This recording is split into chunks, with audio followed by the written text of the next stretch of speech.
Akhlak merupakan tata aturan atau norma perilaku yang mengatur hubungan antara manusia, hubungan manusia dengan Tuhan, dan hubungan manusia dengan lingkungannya atau dengan alam.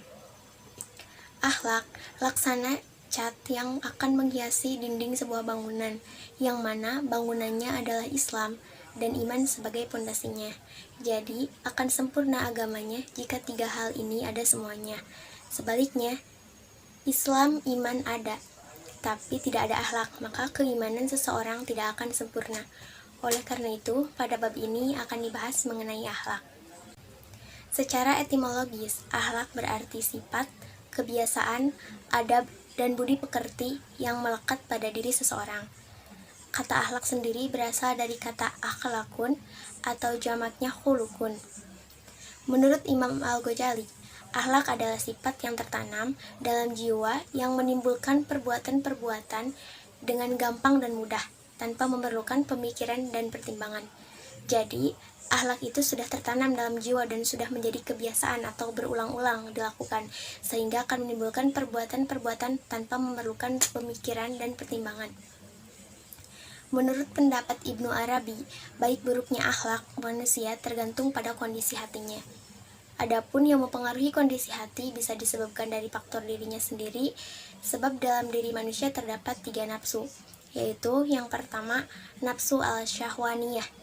Nafsu ini ada pada manusia dan binatang.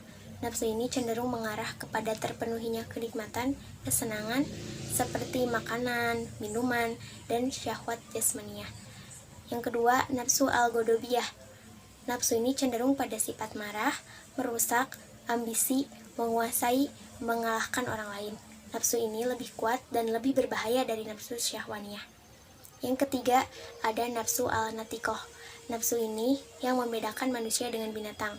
Dengan nafsu ini, manusia bisa mengendalikan nafsu syahwaniyah dan ghadabiyah. Dengan nafsu ini, kita mampu berpikir mana yang baik dan buruk, bagaimana bersyukur dan mengambil hikmah. Sumber akhlak. Sumber akhlak artinya yang menjadi tolak ukur baik atau buruknya akhlak. Yang pertama adalah Al-Quran. Al-Quran adalah sumber utama akhlak, karena kebenaran Al-Quran bersifat objektif, komprehensif, dan universal. Dalam Al-Quran terdapat aturan tingkah laku dan akhlak, tentang halal dan haram, serta mengajak manusia supaya berilmu, sabar, tekun, dan sebagainya. Yang kedua, sumber akhlak itu yaitu As-Sunnah. Dari As-Sunnah dapat diketahui norma-norma baik dan buruk. Dari As-Sunnah juga, Muslim tahu mana yang pantas atau tidak untuk dilakukan. Pembagian akhlak. Akhlak dibagi menjadi 2. Ada akhlak mahmudah atau akhlak yang terpuji, dan akhlak majmumah atau akhlak yang tercela. Contoh dari akhlak mahmudah adalah sabar, ikhlas, jujur, pemaaf, pemurah, dan menepati janji. Sedangkan contoh dari akhlak majmumah adalah riya, sum'ah, ujub, takabur, tamak, fitnah, dan bakhil. Di sini saya akan menjelaskan dalil tentang akhlak. Yang pertama, dalil Al-Quran. Saya akan mengambil Quran surat Al-Ahzab ayat 21 yang artinya telah ada pada diri Rasulullah itu suri tauladan yang baik bagimu, yaitu bagi orang-orang yang mengharap rahmat Allah dan kedatangan hari kiamat, dan dia menyebut nama Allah. Dari isi kandungan tersebut, akhlak pada diri Rasulullah SAW ini adalah teladan yang terbaik bagi umat manusia yang hendak meraih kebahagiaan dan mencapai rahmat Allah. Yang kedua, dalil hadis yang isinya Rasulullah SAW bersabda, sesungguhnya orang yang terbaik di antara kalian ialah yang bagus akhlaknya. Yang bagus akhlaknya itu yang baik, yang akhlaknya baik terhadap Allah Subhanahu wa taala, terhadap Rasulullah, dan terhadap sesama makhluknya. Implementasi akhlak. Yang pertama yaitu akhlak terhadap Allah Subhanahu wa taala, yaitu dengan cara menjalankan perintahnya dan menjauhi larangannya. Terus beribadah kepada Allah Subhanahu wa taala, berzikir kepada Allah Subhanahu wa taala, berdoa hanya kepada Allah Subhanahu wa taala, bertawakal dan bertawaduk kepada Allah taala, serta ridho terhadap ketentuan Allah Subhanahu wa taala. Yang kedua, akhlak terhadap Rasulullah SAW, yaitu dengan cara menjalankan sunnah-sunnahnya, taat kepada ajaran yang telah disampaikan Rasulullah SAW. Yang selanjutnya selalu bersalawat kepada Rasulullah SAW. Dan terakhir mencintai keturunan dan keluarga Rasulullah Shallallahu Alaihi Wasallam. Yang ketiga yaitu akhlak terhadap diri sendiri dengan cara menjaga harga diri, menjaga diri dari hal-hal yang diharamkan dan merusak, menjaga kehormatan diri sendiri dan mengembangkan sikap berani dalam kebenaran serta bijaksana. Yang keempat, akhlak terhadap keluarga. Jika kita sebagai orang tua, kita harus mendidik anak dengan nilai-nilai yang islami serta menyayangi anak dengan sepenuh hati. Jika kita sebagai seorang anak, kita harus patuh kepada orang tua, menghormati orang tua serta tidak berkata-kata kasar dan tidak menyakiti perasaan orang tua. Yang kelima yaitu akhlak terhadap tetangga dan masyarakat, yaitu dengan cara bersikap ramah, menolong saat kesulitan, selalu berkunjung, tidak menyakiti perasaan tetangga dan masyarakat. Yang selanjutnya memuliakan tetangga, dan yang terakhir menutup aib tetangga. Selanjutnya yaitu akhlak terhadap lingkungan, yaitu dengan cara menjaga dan merawat alam sekitar agar tetap nyaman, bersih, dan sehat. Indikator manusia berakhlak. Manusia terbagi menjadi dua, yaitu manusia yang berakhlak, yang kedua manusia yang tidak berakhlak. Menurut Imam Al-Ghazali, manusia yang berakhlak yaitu adanya iman dalam hatinya.